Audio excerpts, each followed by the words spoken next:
گزشتہ بدھ کے دن لیبیا کے شہر مسراٹا میں ہونے والی جھڑپوں میں ایک راکٹ کی زد میں آ کر 4 صحافی زخمی ہو گئے تھے، جن میں سے 2 صحافی جاں بحق ہو گئے۔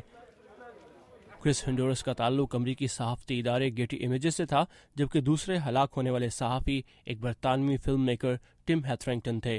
ٹم ہیتھرنگٹن کی فلم ریسٹریپو کو سال 2010 میں سن ڈانس فلم فیسٹیول میں بہترین دستاویزی فلم کا ایوارڈ ملا اور بعد میں یہ فلم آسکر ایوارڈ کے لیے بھی نامزد ہوئی۔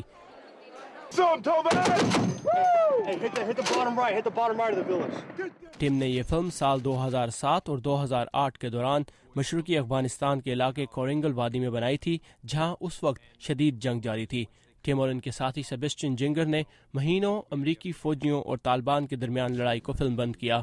اپنی فلم میں انہوں نے ایک امریکی فوجی کی ہلاکت اور اسٹریپو نامی چوکی کو واپس لینے کی کوشش میں ہونے والی لڑائی کی کشمکش میں امید اور خوف کی جنگ کو بھی دکھایا ہے۔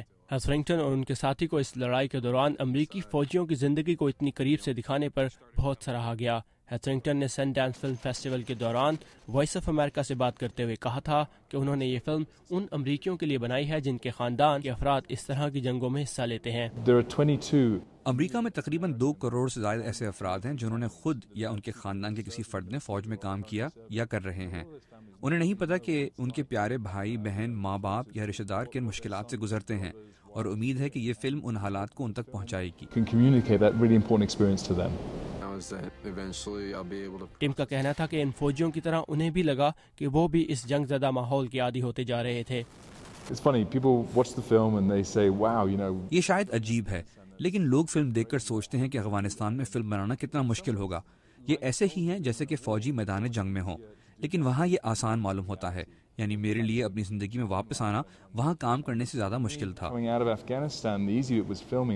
ٹم ہیتھرنگٹن کا کہنا تھا کہ اس فلم سے ان کا مقصد ان لوگوں کی قربانیوں کو دکھانا تھا جو ہمارے لیے لڑتے ہیں، اور اس فلم کا کوئی سیاسی مقصد نہیں تھا۔ یہ ایک غیر سیاسی فلم ہے۔ فلم میں جنگ کے صحیح یا غلط ہونے کی بات نہیں کی گئی۔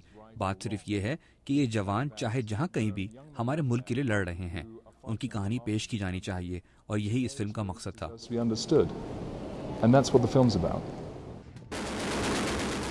پنیلو پولو کے ساتھ ثاقب الاسلام، اردو VOA۔